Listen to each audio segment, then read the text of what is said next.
Number 5, The Land, Its People and Their Dogs. An Introductory Manual in Political Economy for the Nihilist Prince of Columbia. Published Wednesday, December 2, 2020. Who is the nihilist prince? You, of course. It might not be you. But why wouldn't it be? Well, yes, the conviction, of course. So many founders of vast historic dynasties have boasted less than stellar driving records. It adds to the drama, the way girls like a bit of facial scarring. And if it isn't you, well, whoever it is will read this anyway. It's not important how you got the job. Probably you were elected not as prince, but as president. Again, so what?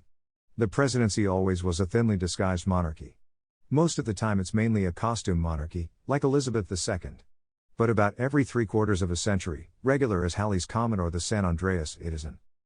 The White House remains cooler than the crown, both because the job is awarded by vote and a nationwide game show, a method which is completely demented if you think about it. If plays were history's first movies, elections were history's first game shows, and because the living remember a president who was a real monarch, like Elizabeth I, and because this same cycle is now ready to repeat for the 4th time in U.S. history. In the 1780s, the USG was founded by a prince. In the 1860s and again in the 1930s, it was refounded by a prince. Now its work is done, and it must be replaced by a prince. This prince, like the others, will be elected president. He might be the last, though. Prince is in the sense of the Latin princeps, or of Machiavelli's little book, a national CEO, who governs unilaterally and is responsible only to a board of directors. That CEO is you. Your board is the voters. Their next meeting is in 4 years.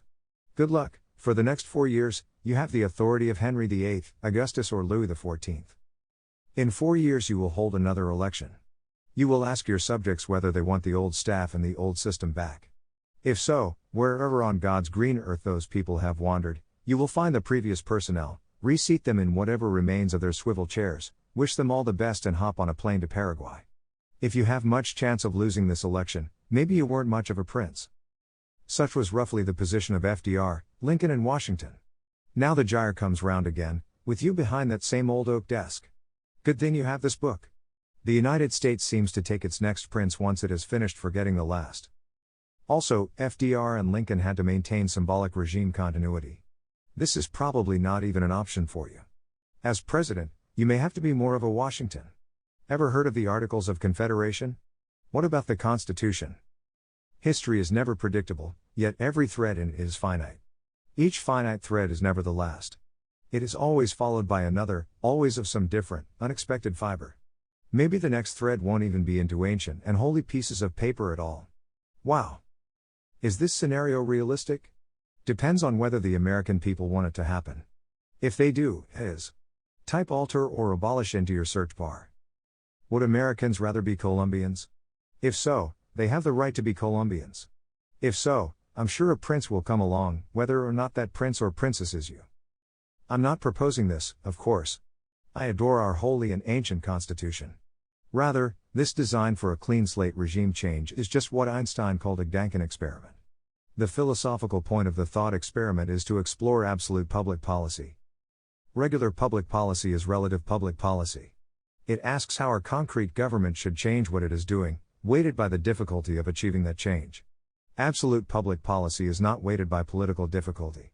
Absolute policy asks what an arbitrary, abstract and optimal government should do, assuming zero difficulty. As Stalin said, quantity has a quality all its own. A microscope and a telescope are not more different than relative and absolute policy. Indeed, most of today's public policy is only by academic convention within the realm of the possible. That realm is not the realm of academia, but lobbying and activism. None of the three even start to tell you what you would do if you held Stalin's powers today, but wanted to use them for good. And why would you want to know that? Well, why would you not want to know that? Politics is the art of the possible. So absolute policy is not directly relevant.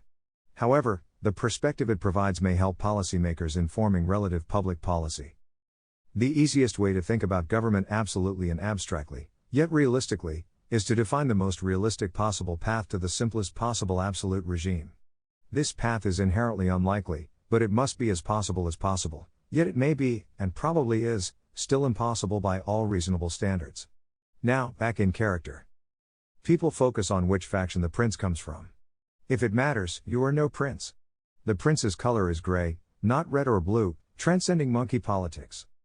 Nor are you afraid of conflict, you laugh at it.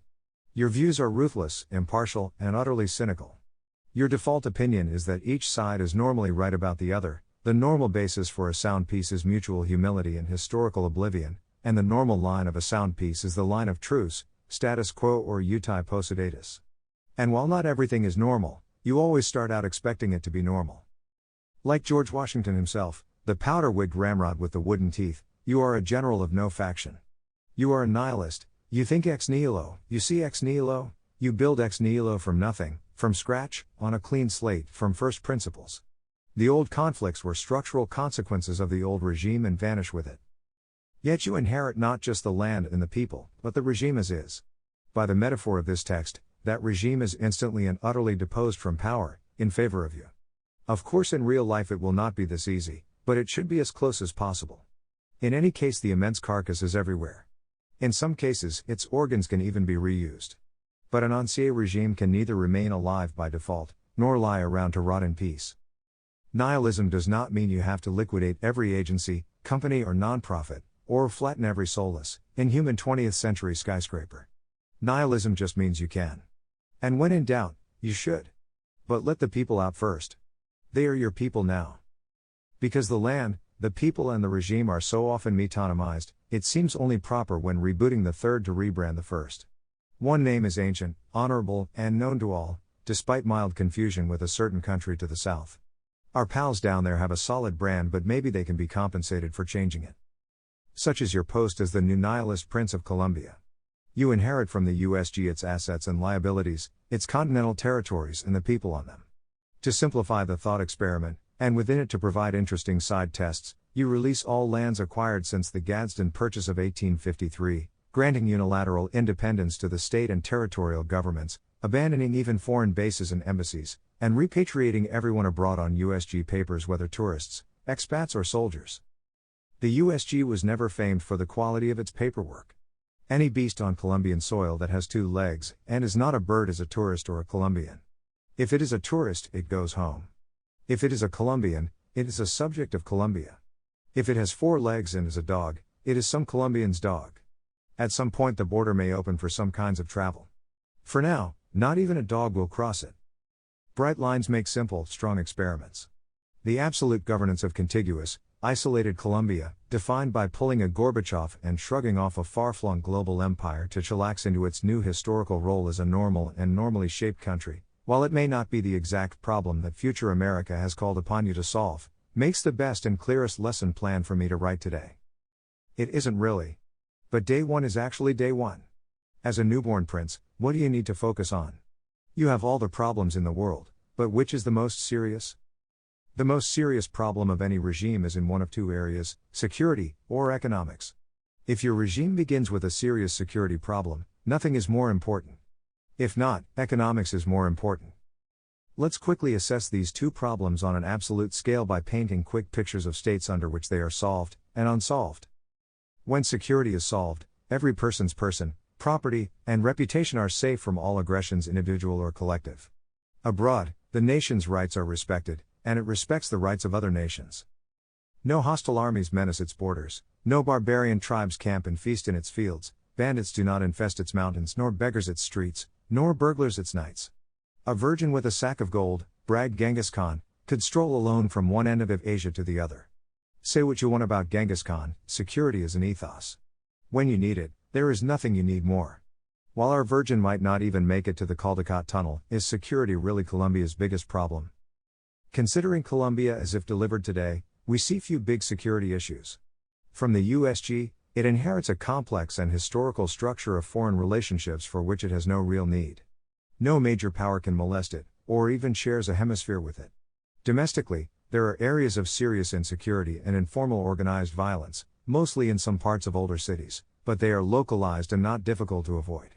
Solving Colombia's economic problems will resolve these domestic security issues. Externally, it can disband its empire in favor of a classically neutral foreign policy. Economic problems are all problems that aren't security problems. Social problems, cultural problems, even intellectual problems, are all inseparable from commerce, production and even finance. Economics is about everything everyone does all day, and the reasons they do it. When economics is solved, everyone has work that fits their talents and pays for a reasonably comfortable life. Most people feel secure. They find satisfying, stable professions. They fit well into a community that fits well into a civilization. They are taught and embrace values and ideas that guide them well for their whole lives. In this reality, the streets of Colombia are full of happy, busy, and well-dressed people, working hard and living life fully. The business of Colombia is humming, her trade is in the black, her budget is balanced, her debt is not a sinkhole, her equity a bubble, her currency a juggle, her housing an ATM, her commerce is not devoured by monopolies, her farms by banks, her industries by imports. We see that things are not going well in the econ department. This makes sense, as a country without serious security or economic problems needs no regime change at all. If Colombia's real problems are economic, its next prince will need a new economics.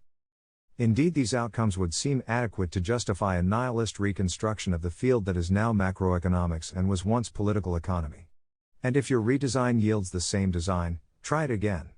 What you're looking at is so gnarly that you need not ask whether the 20th century did anything wrong, but what it did wrong and why. Most bad economic theories are not wrong per se. They are bounded. They are useful and valid within a certain envelope, like Newtonian physics.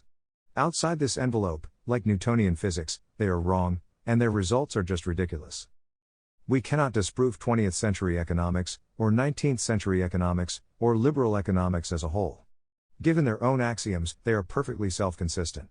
Our problem is not to refute the logic of the old regime's economists, but to extend it, as Einstein saw that a geometry in which parallel lines diverge, though an apparently nonsensical axiom, could help us make reality make sense.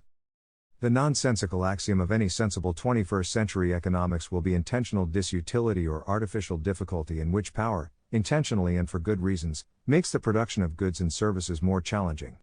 As Bastiat would put it, the government goes around breaking windows. Liberal economics as it developed in the 19th and 20th centuries, which includes all commonly held Western economic theories today, from socialist to libertarian, is Anglo-American economics and cannot be separated from its social and political roots in the London gentry, of which even Karl Marx was an adopted member. These roots are in all cases utilitarian. We can see this by the universal use of statistics that aggregate economic utility across the population, like GDP. Hardcore Austrian economists deny that utility can be measured and aggregated, but continue to believe that the satisfaction of consumer preferences is the sole purpose of economic activity. Capitalists and communists agree that the production of utility must be maximized, they differ only on its subsequent distribution. Proliberal economics, political economy, frequently operated outside the utilitarian envelope, but without a single clear theory of why. For example, mercantilism works by making the service of importing goods more difficult. Mercantilist economies exist in the world today, and seem to do better at passing our success metrics. But why?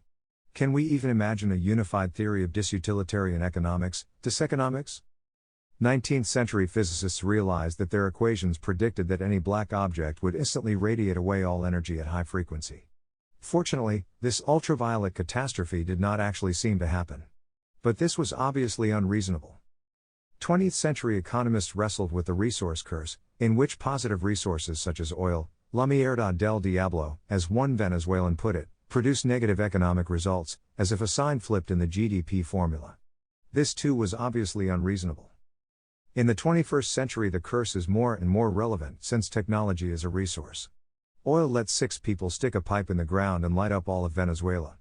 Tech lets 6 people write a messaging app and connect all of Venezuela. If there are still more than 12 people in Venezuela, now no one needs the rest of them. Good times. Today's resource curse is on track to turn into tomorrow's resource catastrophe. The technical revolution and its consequences have perhaps only just begun. Your task is not to defeat technology, but to tame and harness it, so that it is humanity's servant, not humanity's master. Has any prince been offered such a test?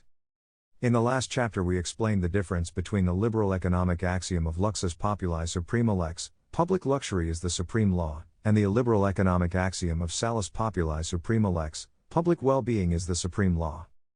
While the case for salus populi seems strong, one advantage of luxus populi is its fertility as a quantitative tool. Maximizing production of comfort and joy is highly measurable. It makes accounting sense. It is easy to think about. This makes utilitarian economics remarkably amenable to an oligarchical, process-driven form of government. But even as a monarch, how can you think quantitatively about the human condition of a population? Can you even model that? Can you make it make any real accounting sense? As it turns out, you can. You might not like how. Perhaps the most significant difference between liberal and illiberal economics is an accounting difference. To liberal economics, a government is a service provider. Its citizens are its customers. As customers, they are kings. By definition, the purpose of customer service is to satisfy the customer's desires, hence, luxus populi suprema lex. To illiberal economics, a government is a sovereign enterprise. The tangible capital of this enterprise is the land and the people. Its subjects are its assets. Their proprietor's purpose is to preserve and improve this human capital, hence, salus populi suprema lex. To an illiberal, a liberal government is a mismanaged enterprise that treats its valuable human capital like a rental car. Ever change the oil in a rental car? To a liberal, an illiberal government is a nationwide slave plantation that treats people as property. What else could human capital be a euphemism for? To an illiberal, liberal economics, by governing to maximize GDP, commits the classic accounting error of managing the firm to maximize revenue. It is not revenue that the managers of the firm must maximize, it is not even profit, it is capital value plus profit. Many a bad CEO has produced bogus earnings reports funded by capital depreciation. To a liberal, illiberal economics, by failing to maximize GDP, and by violating the NAP with arbitrary restrictions on commerce and technology, is stealing real value and thus money from the consumer. Illiberal economics is essentially a form of organized crime. The winners are politically connected and the losers are everyone, just like always. It is impossible to reconcile these equally compelling perspectives abstractly. Nor is it worth doing so. You have to hold both in your head simultaneously, if only because the liberal perspective is totally ubiquitous and the illiberal perspective is utterly alien. You can assess any new economic idea both liberally and illiberally, and you should. Your monarchical regime is inherently illiberal and demands an illiberal accounting. Under illiberal accounting, it's easy to see the problem with luxus populi economics. Its math is just wrong. Its definition of productivity is missing a term of appreciation and depreciation of human capital. Since liberal economics cannot measure this variable and also refuses to believe in it, its value has become predictably abominable. Once we add human capital back into the formula, we easily see the need for artificial difficulty. Perhaps if we think of humans as robots, it is easier to explain the equation. Starting from the purest, driest autism, we can derive a moist and delicious humanism. These humans are very unusual robots. A normal robot depreciates with use. A human robot appreciates with use, not equally for every use, and depreciates with disuse. If regular robots worked like this and you own 300 million of them, you would invent weird, noisy ways to keep your robots busy, artificial difficulty. Human robots are somewhat adaptable and can be reprogrammed, but updating their software is difficult and expensive. The best way to train these robots is by using them. Therefore, humans are as often labeled by labor specialty as by genetics or linguistics. So managing a human population must mean managing the demand for human labor. While it can also mean managing the supply of human labor, or letting it self-manage, human retraining is anything but automatic or magical. And humans are highly variable in their physiology and neurology. Different units are suitable for very different uses. A few units are even just lemons, useful for nothing, but you still have to maintain them for the lifetime of the unit. The others expect it. To maximize the performance of your humans, therefore, you should train them for life against the useful tasks that suit them the best. This problem is obviously more important than producing goods and services that generate only pleasure, a mere robot reward function that has no reason to figure in any reasonable illiberal accounting. You are amazing. Your operation is amazing. So your humans should be amazing. So the purpose of your economy is to challenge humans in ways that make them amazing. Different humans are amazing in different ways and must be challenged differently. The shape of your economy is the shape of the challenges your subjects must face. This difficulty landscape is the sculptor that must shape them into the amazing humans they were all born to be. In a silicon century, some of these challenges will still be natural and inevitable, but others will have to be synthetic and intentional. Neruda said, "Give me struggle, iron, volcanoes. Man can make two of these." These platitudes are not exciting. It is more exciting, though, to see them emerge from an autistic, ruthless and objective logic of sovereign accounting. It is easy to ask for a new human-centric economics. Catholic distributists were asking for it a century ago. It is harder to make the math work out, or even just the logic. For example, one 20th century college legend features an economist, usually Milton Friedman, who visits China and sees an underpass being dug with pick and shovel. Why not bulldozers, he asks? Because these people need work, his guide replies. In that case, responds our apocryphal economist, why not give them spoons? The answer lies in the missing variable, appreciation of human capital. While manual earth moving with proper hand tools is not the best use for most humans, it is the best use for some, and for most, it improves on disuse. But with such improper tools, it is a degrading punishment, literally intentional damage and depreciation to your robot. The classic regime change of all time is of course the Norman Conquest. Some of us are so old that we learned about this event in school, and even about one of the coolest, or at least best named, features of that conquest, Doomsday Book. If Columbia is a firm and the challenges of this firm are economic, your first step as the new prince of this firm can only be a searching and fearless material inventory. What even do you own? And through the illiberal lens, whom even do you own? No inventory was ever perfect. But inventory processes have improved since William I. It is hardly unreasonable for you to know to the last digit how many Colombians are in Colombia. Your subjects are hardly coming and going by canoe across uncharted lakes. What you, or your regime, owns is everything: the land, the people and their dogs. Not only do you need a list of the people, you need a list of their dogs. You don't need a cat registry, cats don't kill people. Also, they're cats, your one job is to defend and nurture the land, defend and nurture the people, and defend and nurture their dogs. For happy indeed is the land in which all dogs are good dogs. The land is the land. Drone and satellite have robbed it of its last virginities. Can we even still believe in the noble Sasquatch? In the indelible age of the camera phone? The West is big, and even good dogs, after all, are only dogs. But the people? There is only one kind of people. Imagine writing that on the blackboard, over and over and over again. There is only one kind of people. Imagine writing that till you believed it. You were supposed to believe it. You can hardly do your new job if you still believe it. Across human history we see 4 different ways of living. Let's label these varieties of social existence cosmopolitan, traditional, deracinated, and ancestral. For variety, we'll pair these adjectives with synonymous nouns which almost no one knows: armigers, yeomen, lotsari, and autochthons.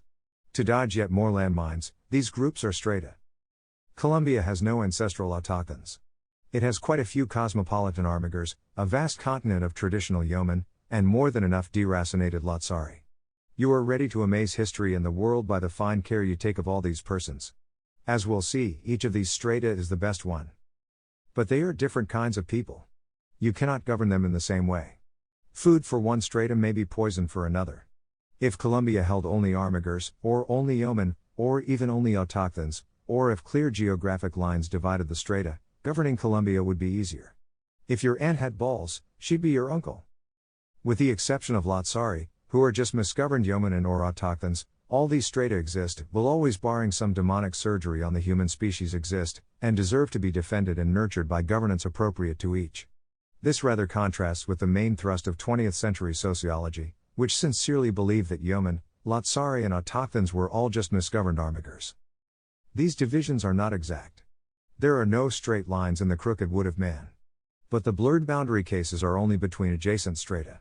Many are somewhat cosmopolitan and somewhat traditional, none are in between traditional and ancestral. Governing every stratum as it deserves inherently involves classifying human strata. Classification forces you to nudge these boundary cases in one direction or another, ideally, just by asking them to choose. Dogs too can be classified, they get used to it. People have always had a lot to learn from dogs. Cosmopolitan is not just a checkout line mag, but also a derivation from the Greek, cosmopolis, from cosmos and polis, the universal city. Cosmopolitan culture is universal culture, so long as the universe is the present. Once cosmopolitans spoke French, now cosmopolitans speak English, a long time ago, they spoke Greek. Plus a change. Cosmopolitanism, which contains the entire world, recruits from the entire world. Cosmopolitans attach no social meaning to their own genetic ancestry. Patterns of cosmopolitan ancestry are normal, most Jews in Colombia are cosmopolitans. But no cosmopolitan in Colombia, Jewish or not, cares whether or not his friends are Jews. Instead, most cosmopolitans believe naturally in interchangeable baby theory, well expressed by this 1930. Give me a dozen healthy infants, well-formed, and my own specified world to bring them up in, and I'll guarantee to take any one at random and train him to become any type of specialist I might select: doctor, lawyer, artist, merchant chief, and, yes, even beggarman and thief, regardless of his talents, penchants, tendencies, abilities, vocations, and race of his ancestors. They seldom actually shuffle their babies, though. Faith is hard. An armiger rhymes with integer. Is anyone entitled to a coat of arms? A little leap of metaphor turns medieval heraldry into modern education. The world of the armiger is the world of legitimate credentials. The armigerate, as a social stratum, is defined as everyone who holds an academic degree or would be socially expected to. The armiger's token of personal status, whether collegiate sheepskin or hereditary coat of arms, is specific to the nature and doctrine of an era. But every era has its armigers. Across eras we can define the purpose of the armiger as self-actualization, or Bildung as the Germans say. The armiger's life is meant to be a self-crafted work of human art. While Bildung done right is the final boss of life, this purpose all too easily degenerates into the quest for what Hillary Clinton has called meaning. Meaning can still be a beautiful and unique thing, but it can also mean importance, or status, or power, which naturally decays into a sycophantic adoration of titles, degrees and pedigrees. If at one end of the spectrum we see Richard Francis Burton, at the other is Tracy Flick. Columbia is gifted and cursed with a huge armigerate. Maybe a fifth of your subjects are fully cosmopolitan. Historically, a 20th would be high. While armigers are wonderful people, in their own way the best people, though we can say that of every human stratum, an overpopulation of these lovely creatures can be a serious issue. Because armigers so easily find meaning in status, a proliferation of armigers tends to create a proliferation of status, meaning a proliferation of offices and credentials, and a general social obsession with power, politics, and importance. Everything in the armiger's world has to matter. And this toxin of factitious meaning poisons everything. The old regime was an armigerous oligarchy. It aggravated the Lazzari and repressed the yeoman. The new regime, your regime, is a universal monarchy of all strata. If there were autochtons in Colombia, you would be the high chief of the autochthon chiefs, hailing them before you in your art department's best barbaric splendor. As it is, you must dazzle the armigers, win the hearts of the yeomen, and tussle with the Lazzari. Hey tibi erun artes, paciscum ponere morm, parcere subjectis et debellere superbos. The formula has never changed and never will. While it is only natural for the armigers to believe you are here to shatter and destroy them, it is only their institutions that must be ground to find powder and scattered far and wide in the ocean's deepest trenches. The humans themselves are lovely, of course. You are not here to ruin them, but to rescue them from their awful power addictions. When you look at them, you always distinguish the condition from the person. This is a three-step intervention. First, separate the armigerate unconditionally from power, especially power over the other strata, always a dysfunctional relationship. Since they express their power through their oligarchic institutions, vaporizing all these institutions will leave them atomized and powerless. Don't miss one tentacle. Second, you need to cook up something else for your armigers to do, and even care about. It can't be digging ditches. You wouldn't even want those ditches, anyway. Anything that cannot completely absorb their hearts and minds is digging ditches. And third, what should these people actually be? No regime can permanently abandon them, or alienate itself from them. You must make them your own, and mold them into who they should be, probably not one answer. But this is not a 4-year project. The good news is that armigers, so hard to rule spiritually, are easy to rule temporally. Even armigers, who should not be allowed to govern anyone else, can govern armigers. The ideal model of armiger self-governance is an ecstatic libertarian communism, perhaps almost like a permanent Burning Man, in a high-trust armiger-only society. Armigers do not benefit from socializing with non-armigers, nor do the non-armigers. The children of armigers are armigers. Since armigers never have enough children, and since some yeomen have children who are just born armigers and will never work out as yeomen, the armigers must accept applications. While native talent is always nice, being a natural armiger is as much about social fit. For instance, most gay people are natural armigers. If we knew why people are gay, we might know why this was. A yeoman is a human rooted in a cohesive community with an inherited tradition. While every armiger is charged with inventing his own life, the yeoman need not invent anything. He is not a work of art. He is not a unique human snowflake. The yeoman, say yeoman, is a normal civilized person. A yeoman's tradition shapes the course of his life, with ceremonies for every occasion. It can tell him what to think, what to say, what to read and watch and listen to, what to eat and drink, what to wear and whom to marry, even what technologies he may use. Since the yeoman does not design his life, someone else has to design it for him. You may not like this. You would not like it. Sorry, but you're an armiger. A yeoman is a normal human being. This is the normal human way to live. Yes, you may be smarter than the average yeoman. No one has to be dumb to be a yeoman, and who's counting anyway? That's not how they taught you to think at that fancy school. Yeomen are actually the best people, generally the soundest, most sensible and most wise. A yeoman is not a floating atom. A yeoman exists as part of a traditional community, let's call it a village. A village is a committed human group, ideally close enough to see everyone every week and small enough to remember everyone's name, all trying to live their lives according to a single shared doctrine or tradition. Colombia, for better or worse, has no shortage of different traditions. Most of these are inherited traditions, which tend to have high genetic homogeneity. Most of the people look mostly the same. Some will be invented traditions, built by recruiting. In principle there is nothing wrong with new religions. But in practice there usually is. Any village is inherently organized. It has a leader or government. Because modernity, most of Colombia's existing villages are virtual. Their church is some random place they drive to, not the heart of a district they inhabit exclusively. It would be neat to reverse this, but it's very difficult and not particularly essential.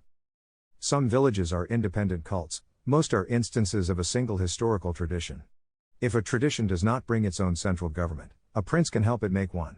Let's call the governing authority of any tradition its foundation. Let's call a people, plus the tradition they believe in, plus the foundation that governs them, a sect or section. This approach to governing yeomen of various sects is the sectional system.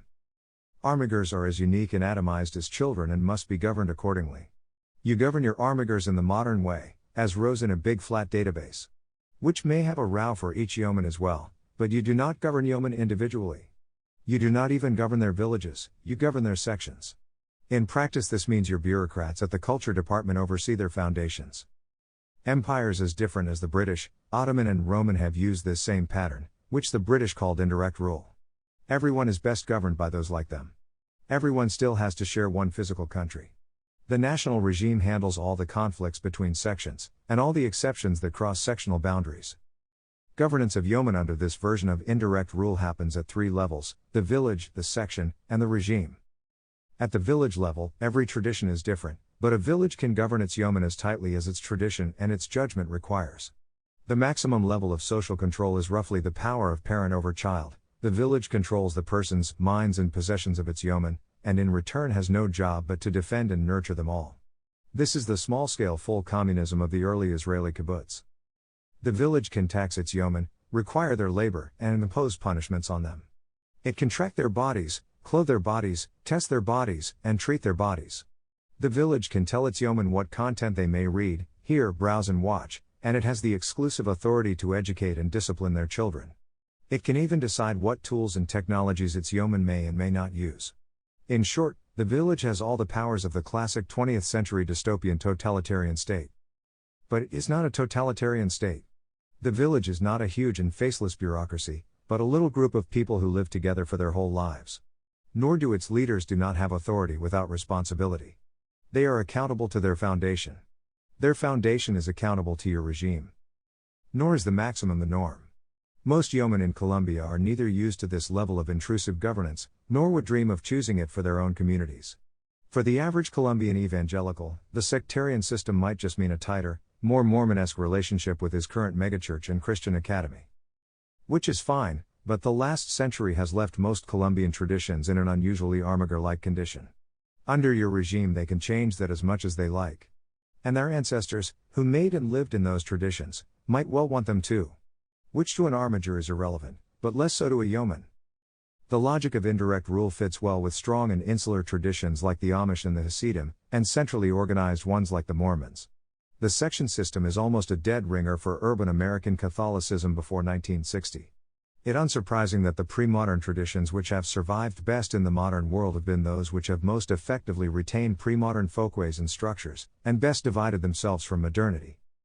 As the village governs its yeomen, the foundation governs its villages, again in every dimension of government: physical, economic, spiritual and intellectual. The foundation is the intellectual center of the sect, its version of a university. Its best theological scholars construct and maintain the tradition itself, updating its timeless truths and paving them into an educational path from infant to professor. While the doctrine of a section need not even be completely standard, any doctrinal variations must be so small that no one feels the need to fight over them. Nor can a foundation limit itself to its own theology. Keeping a section's top minds within their own faith is a core concern. They can always drop out to be armigers. Which is generally bad for them, bad for their section, and bad for Columbia itself. So the foundation must concentrate excellence in every scholarly and technical field, joining with doctrinal cousins where its section is too small to staff a department. A sect too small to have its own medical school is too small to have its own doctors, so why is it not too small to exist? Of course, a foundation maintains its own continuously updated historical narrative, or news. All the yeomen in a section see past and present as the foundation sees them. Yeomen have social media, the web and Wikipedia, but online pals are within their own tradition. The foundation filters the web, and filters and forks their Wikipedia. Their internet is just a tool, not the vehicle through which Satan enters the world. Should any intellectual contact between sects, or between yeomen and armigers, even exist? It should, but it should not be general and routine. Rather, it should exist only at the highest level of scholarship, works of science or learning of true objective value. Even art is properly private to the sect. While armigers cannot be harmed by yeoman art, the converse is not the case, nor should yeomen learn to cater to armiger tastes. Economic independence is a critical attribute of a healthy sect. A section that spends more money than it earns becomes literally dependent on whatever power fills the gap. So a regime that subsidizes an insolvent sect is paying to ruin its own human asset. At most, your regime should restructure economically weak sections with large one-time grants, giving them a limited and realistic runway to sustainable independence. One way to both measure and enforce economic independence is a sectional currency. If the currency floats and its trade deficit has a zero floor set by import certificates, the market reacts to sectional weakness by making imports arbitrarily expensive, where an import means spending outside the section. A yeoman's money just goes farther when he buys products made by a brother, from a store owned by a brother. This automatic mechanism makes a weak section stronger by increasing its cohesion. Finally, no regime can tolerate a sect that cannot peacefully share physical space with the rest of society. Damages within a sect are policed by the sect. Damages against an individual of one sect, by an individual of another, do not create a grievance between the two individuals, but between the two sections. Your power must intervene if these damages go unredressed, and especially if they start to look like a pattern of predation. As for your regime, the postmodern bureaucrats in the culture department, whose job it is to both establish and maintain this system, ideally in the same cynical yet humane Machiavellian spirit in which we have described it, will have nothing to do in theory and everything to do in practice. Their job is to keep the system working as specified. The machine is designed so that its operating incentives match its original intent. But nothing ever works perfectly forever and by itself. Exceptional power is always needed. Finally, if this yeoman pattern of governance seems weird, it is because you are weird. Such a religious dictatorship is the normal pattern of government across the world and time, besides the last 2 centuries in the Western and Westernized world. Even in Shakespeare's London, everyone was required to check in at church once a week, to say nothing of Scarlet Letter era New England. That said, the distinction between armiger and yeoman is a subtle one that must be flexible. These are anything but 2 separate species. There are genetic patterns, but nothing anywhere near strong enough to be individually predictive. Plenty of people will inevitably be moving across this border, which is no reason to weaken the border. Armigers become yeomen, typically in middle age, because they decide that living within the pattern of an old tradition is more pleasant, productive and meaningful. Yeomen become armigers, typically as teenagers, because living within the pattern of an old tradition is utterly incompatible with being the people who they think they are. In net human capital, your regime always gains when armigers convert to a tradition, and always loses when yeomen drop out of their tradition. But mandating the former or prohibiting the latter would of course defeat the whole purpose of the regulation. The Amish certainly do not need a law that requires their children to remain Amish. But actually, armigers and yeomen are lame. The best Colombians are the Latsari because they live their lives the most intensely. The Latsari are the realist people. But they are still kind of a problem. There are places in the United States you wouldn't go, because of the Latsari. This is just not a thing in any properly governed country. Deracinated is from the French word for uprooted, root is racine. Latsari is the old name for the Neapolitan underclass in the Bourbon era, Marx's lumpen proletariat.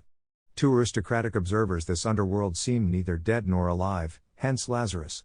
The Latsari are people whose only real social structures are informal or even illegal. Most estimates suggest that there are between 1 and 2 million gang members in the US.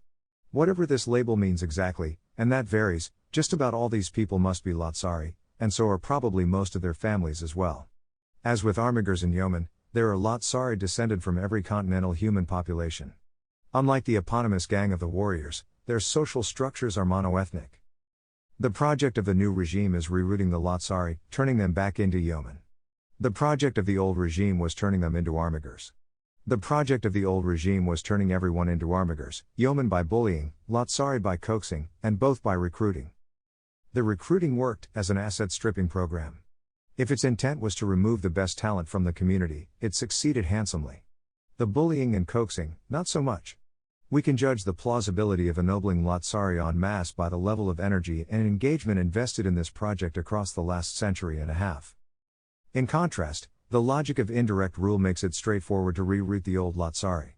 Though deracinated, all Lotsari still have familial, cultural or at least ethnic ties to some intact community. Granting that community social control over these Lotsari gives it the spiritual and temporal power to resocialize them as healthy Yeomen. You also inherit a prison system packed with Lotsari. Some of these people are genuine psychos who should never again set eye on the unbarred sun. Most are psychologically normal humans whose real offense was just being Lotsari.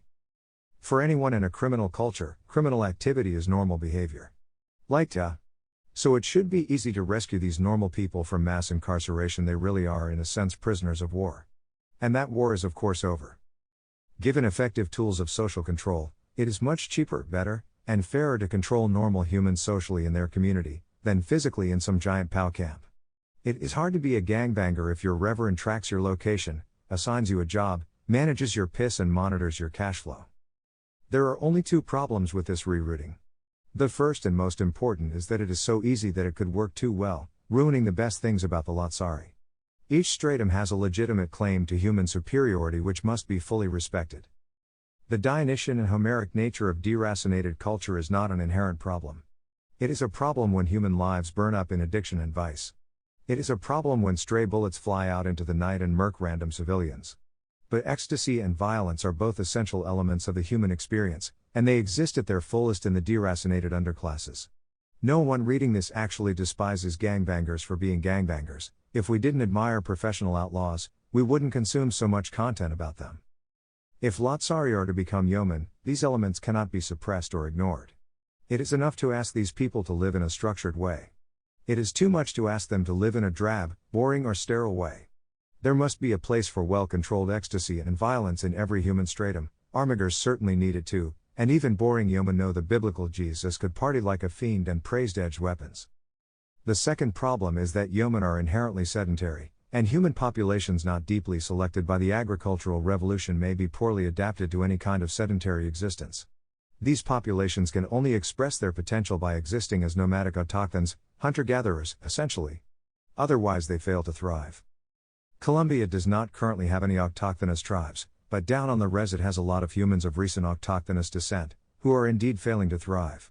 They seem to need more freedom and challenge than agriculture-adapted populations, probably because tending crops is boring as hell. This tedium became a test that your nerdy, man-led ancestors passed, which is why your teeth hardly fit in your puny jaws. But for those without the evolved Sitzfleisch to endure boredom, man has only alcohol. The paradox is that while urbanized observers, from Tacitus to Fenimore Cooper, too often for accident portray a more ancestral population as an inherently superior race of lords, pre-agricultural populations are like Italian race cars, specialized. They do very poorly, except in their adaptive environment. Yes, this is probably a DNA thing. For the skull caliper buffs out there, domestication also decreases brain size in animals. Unfortunately, an authentic autochthonous lifestyle demands a lot of land per human. Then again, Colombia has a lot of land per human. The idea of a state-sized prairie or forest ecopark with humans as the apex predator, though fantastic, is not at all absurd.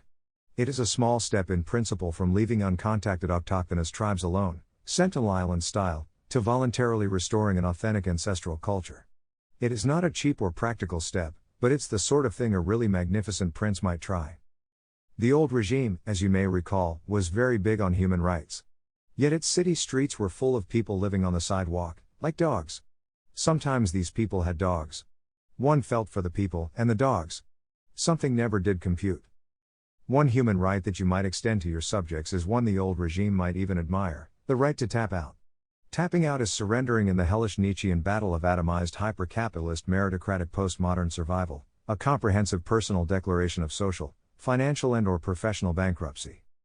Tapping out means telling the government that your current life is not working for you, you would like to be parachuted out of it, you will go somewhere else, where a new life will be built for you, and until this process is complete, since you need it to succeed, you will do exactly as you are told, having, of course, surrendered. We can only guess at the number of Americans who would press this red button today, if it actually existed and worked. It is surely in 8 figures. It might be in 9. And just as the sweet science knows both the knockout and the technical knockout, anyone who is living either in their car, or on the goddamn street, has technically surrendered. And what do you do with these people? It depends who they are, of course. Some need indefinite care and/or confinement. Some need to replace bad habits with good habits, some need to be professionally retrained or even fully resocialized. To integrate them back into normal life, you need to actually understand what normal life is. These simple Colombian strata of armigers and yeomen, though they do correspond roughly to the American realities of blue and red, college and townie, etc., are platonic ideals onto which the reality of a complex continent would have to be fit. But in these ideals we can start to imagine a picture of a normal life for everyone. In some cases the reality is almost ideal. In other cases, a little Procrustean cutting and stretching seems unavoidable. And in many cases, the old regime has rotted the fabric of its old communities too much, leaving them solid in theory but rubble in practice. Most of today's yeomen are not much like the Mormons or the Amish. A new regime has to face the fact that in some ways it is less repairing an old society than recreating it. All its structures, new and old, must be reinforced and expanded to absorb and reintegrate all the human rubble of the old regime's failed experiments, which will usually turn out to be even more failed than you expect. Anything which even looks intact is a treasure, but can still be expected to come apart in your hands. Every dog is a shelter dog. Now that we have a rough sense of the different kinds of people in Colombia, we are ready to design an economy for them, using our new toolkit of artificial difficulty. There are 2 constraints on any design. First, it must be self-sufficient, meaning, not needing an international trade deficit. Second, it must fulfill the basic material needs and ordinary human comforts of all Colombians.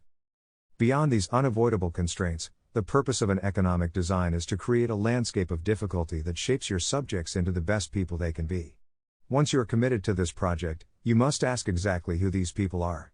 Once you know who the people are, you must ask what jobs they should be doing.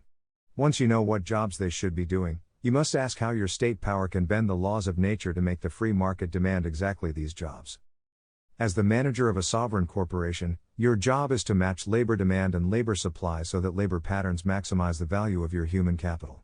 While your country is not a human farm and does not actually sell humans, any aesthetic sense of human worth, fulfillment, solace or eudaimonia will track this hypothetical valuation, meaning that good government and good business are roughly parallel. There are plenty of Colombians who are pretty good at running a good business, so a new regime will not be as hard to staff and manage from scratch as some may think. Natural reality shapes all markets. Yet the power of free markets is great. So when a state sets out to distort the free market, it should emulate a state of nature. It is hard to conquer nature, but easy to surrender to her. Power finds it hard to make things easy, but easy to make things hard. Technology restriction is the best way to distort labor markets, because TR emulates a state of nature in which the restricted technology mysteriously fails to work. The more broadly we define technology, the more easily we can appreciate the metaphor. Mercantilism, for instance, works by disabling the technology of importing goods and services. As far as demand for your subjects' labor is concerned, it matters not at all whether a product is imported or robot-made. Either way it was not directly worked for, which means you have lost the expected appreciation of human capital from labor, unless the import was paid for by a labor-demanding export product, or the robot took thousands of hours of demanding hand assembly by an army of watchmakers. But of course the literal purpose of both imports and robots is to replace human labor. So smash the robots. Sink the container ships. Well, maybe. To beat the technology resource curse and the human catastrophe of mass uselessness, you need to create demand for both armigerous labor and yeoman labor.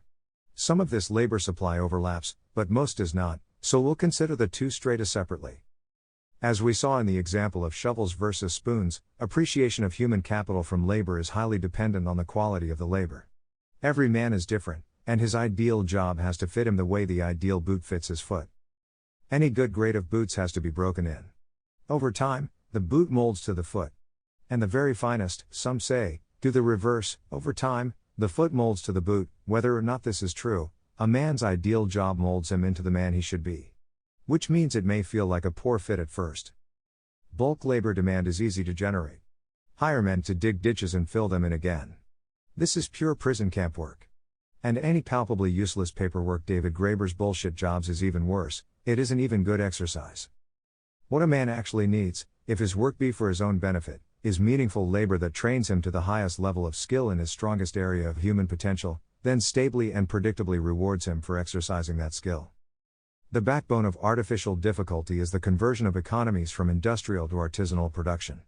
This conversion, which, like anything, can be overdone, can generate an arbitrary level of stable market demand for high-quality artisanal labor. While not every yeoman can be an artisan, not everyone is good with their hands, this kind of work can take care of a large percentage of the yeomanry. As for the capacity of artisanship to express human potential, the uber-aristocratic English actor Daniel Day-Lewis took a year off his career to apprentice with a master Italian cobbler. Maybe this was just a publicity stunt. If it wasn't real, it should have been. Everyone needs shoes and all shoes wear out. If the only way boots for Colombia's feet can be made is by Colombian hands, with natural Colombian materials and approved Colombian tools, and since it will never stop being the future, your boots, which will be $450, come with a raw making of video, Colombia will need a lot of cobblers. What are we doing here? We are restricting technology, the technology of importing shoes from Vietnam, where shouting natives stamp them out of scrap leather and tire trimmings in giant, coal-fired, colonial-era steam presses. Or whatever. It is hard to be sure where the shoes at DSW come from, but it doesn't involve Daniel Day-Lewis. And in return, everyone's shoe budget is taxed to support this new cobbler economy. Most of the yeomen in a section are not cobblers.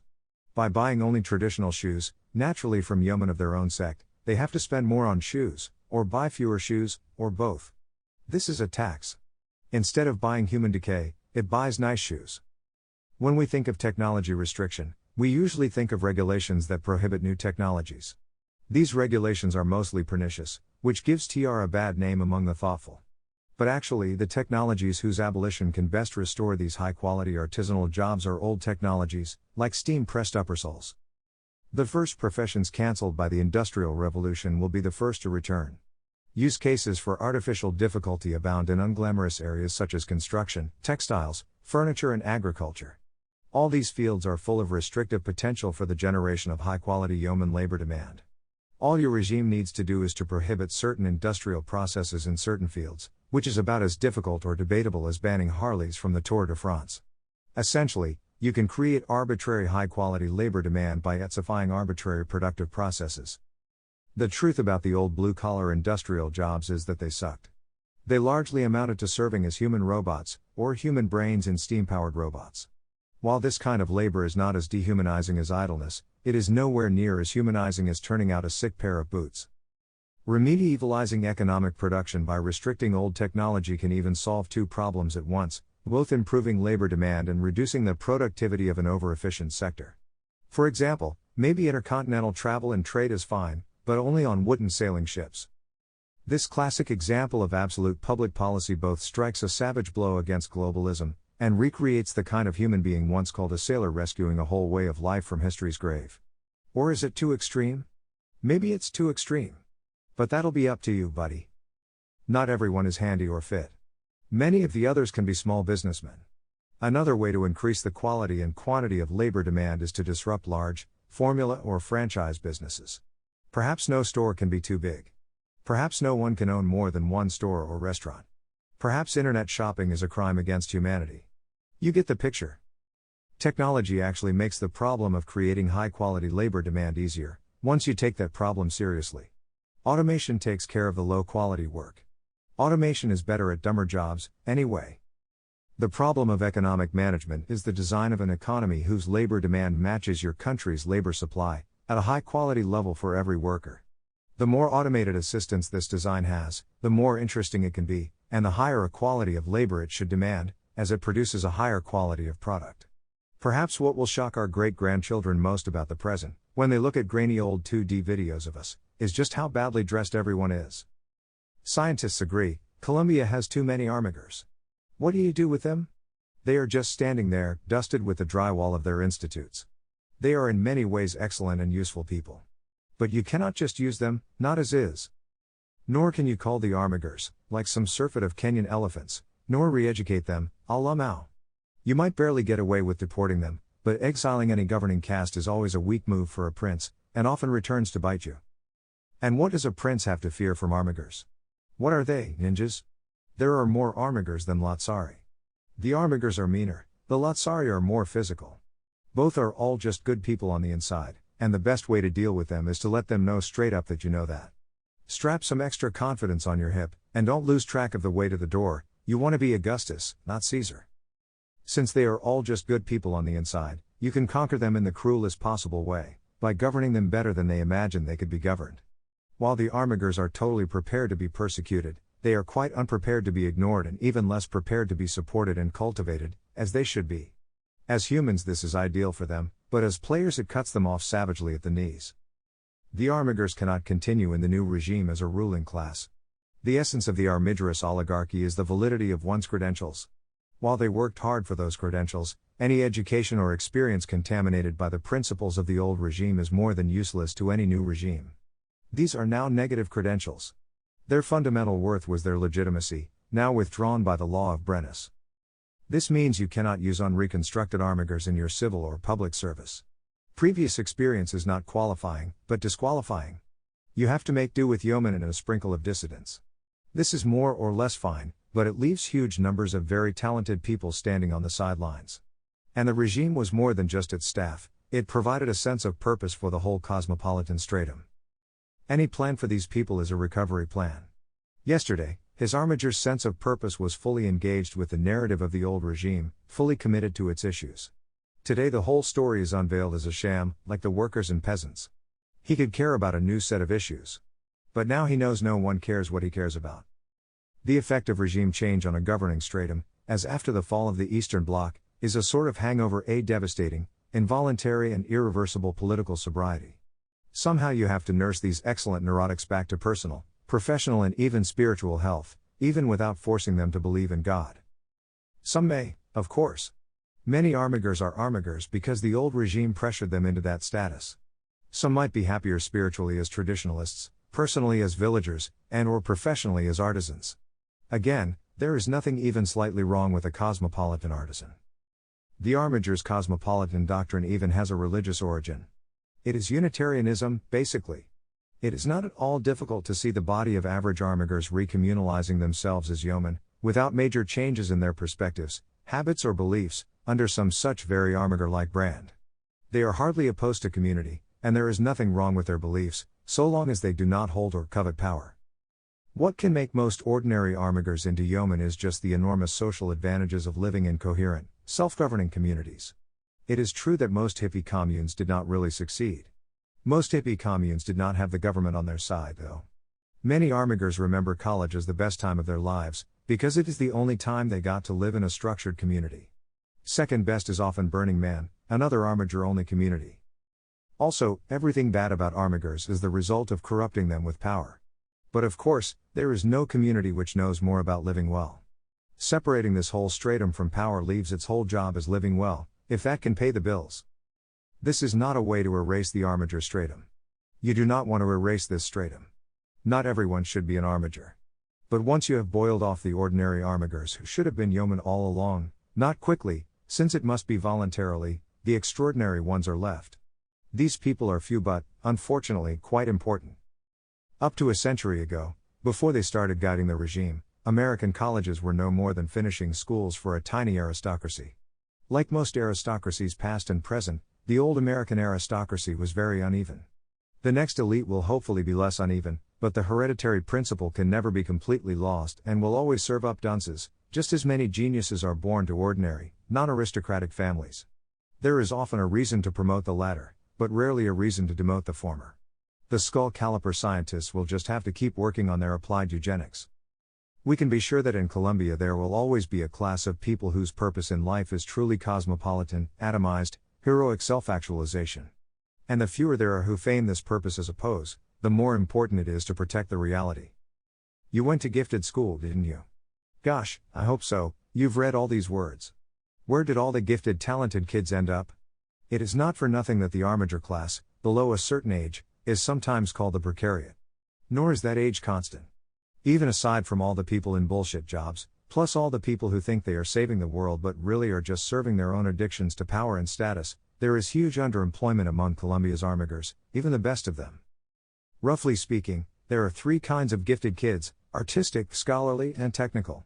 Colombia's armigers are a priestly caste, not a martial caste, so athletic or leadership ability is no more than a happy accident. At least it is not a very rare accident. Let's think about what work you should create for each of these kinds of people. The difference between scholarship and technology is that technology is applied. Power rarely needs to create jobs for engineers. There is only one way for power to create jobs for scholars: fund them. Employing the right number of these kinds of people, in the right tasks, is a difficult problem in detail but not in principle. This leaves only one class of armiger to support with our diseconomic toolkit: artists. Art is very important. Art is the principal talent of enormous numbers of people, and art is very hard to fund and support. Of course, artists too can be subsidized, but subsidies are particularly awful for art. The best way to fund art is a durable and exclusive patron-client relationship. The second best way to fund art is to sell it. The worst way to fund art is to impress a grant committee. You'll get bad art, and worse artists. The 21st century art market, even core content types like writing, music and film, suffers from an enormous tournament economy problem, in which most of the returns accrued to a small number of global winners.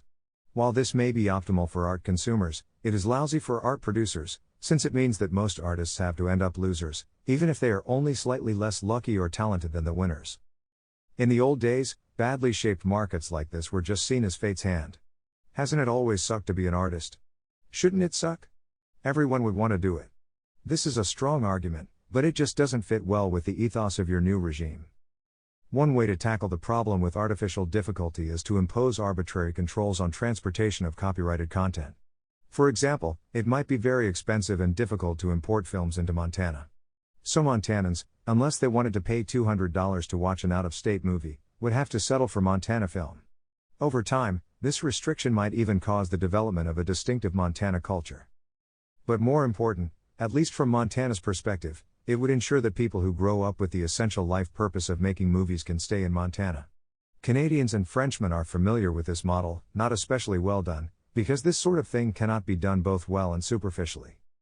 To imagine Montana culture is to imagine that there is such a thing as a Montana armiger, a specifically Montanan path to human self-actualization. The yeomen of Montana, its cowboys and roughnecks, may even yet retain their provincial accents. The armigers of Montana are citizens of the world. They might as well be from Paris. What is Montana to them? A beautiful, low-tax Airbnb, a set of GPS coordinates. Any prince who dreams of reversing this process even for Colombia, even for Canada or France, let alone Montana, had better be packing some big dreams. But how else can you do the armigers justice? How can you end tournament economics and culture? How can you divide a world culture into its old disconnected geographical pieces? One of history's clearest patterns is that the arts and sciences flourish in periods of divided and contested sovereignty, but stagnate under political peace and unity. At least half of civilization was invented in some Greek or Italian city-state. Even China, unified for 2 millennia, owes most of its classics to the Warring States period. History has no stronger lesson than that humanity thrives best when well divided. In each of these little Greek city-states, there were actors and poets and musicians and playwrights. Who weren't like, I may be big in Melos, but I'm not big till I've made it in Athens. Eventually that did change, but centralization spelled the death of the Greek cities, later of the Hellenistic world, and in the end all of antiquity. In some ways the Mediterranean has never recovered from the rise of the Roman Empire, from whose barbarian-haunted ruins sprang another polycentric order, Old Europe. Along came the printing press, the telegraph, the railroad, the jet and the internet, hot war and cold war, and now, even the continent's old languages are beginning to fade. If culturally and politically unifying the Mediterranean, once a thriving decentralized network of politically and culturally independent city-states, created a polymillennial continental disaster, what will unifying the planet do? What has it already done? So imagining this process rolled back, recreating geographically parochial culture, is quite a different thing from local grants for the arts, though both, it's true, Employ more local artists. But we are not trying to imagine more bureaucratic ditch digging. Since it is technology that has globalized us, by making travel and communication fast and cheap, it is hard to imagine cultural deglobalization without artificial difficulty. Literally, this means cutting the wires, grounding the planes and breaking the ships, all to replace one insipid and uniform global armature culture with hundreds or even thousands of proud, pugnacious local elites, each gloriously different from the next. These relocalized armigers might even identify more strongly with their local yeomen than with their former comrades in the global ruling class, who they can no longer text, anyway. The packets don't go through. The wires have been cut. They would visit, but they can't get a ticket. All this for the arts. Well, not just for the arts. But are the arts this important? Some think so, don't they? Armigers are certainly supposed to think so. In case you are one. And when we think about absolute public policy, in which sovereignty is assumed and everything is possible, this is the scale on which we must think. Or at least dream. Well, that's been an imaginative excursion into the impossible. But politics is the art of the possible, isn't it? We still have a lot to learn from dogs. But for dogs, the possible is known. There are some things you can get a dog to do, and some things you can't. For humans, that line is never entirely clear. Most people who envision political change see the motive force behind it as collective will and virtue, for some as in signaling, for some as in the Roman concept of virtus. These two very different virtue curves are trending up and down respectively, creating hope and despair respectively. But collective will is always trending down, so even the hope comes out tempered by realism. So this possible is not much of a possible. But can we imagine a political change fueled neither by sturdy pioneer virtus, nor by healthy progressive consciousness? Both these visions share one ingredient, sincerity. They consist entirely of pre-ironic, unimaginative 20th century sentiments. Indeed, much of their rhetoric is literally 100 years old. If there is anything the 21st century is historically terrible at, it is sincerity. If there is anything the 21st century is historically amazing at, it is irony and imagination. If there is a different politics of the possible, maybe it can play more to our strengths. I was born in the Nixon administration and watched the Super Bowl every year as a kid. Sometimes there was an ironic commercial. Sometimes there were two. Now, is it 3/4 of them? I never saw a movie in 1960. I've seen movies made in 1960. Imagine showing a movie like Inception, 2010, to a 1960 audience. They'd lose their minds. You'd have better luck with LSD. There has never been a public more ready for a dark politics of imagination, fueled not by positive Norman Rockwell civic energy, but nihilistic and destructive whimsy. That positive energy is better than negative energy as a tautology. But politics is the art of the possible, so you have to design an engine that works on the energy you have. Somehow it has to turn frivolous modern enemy into a substantive historical order. This is not an easy engineering problem, but what other problem matters more?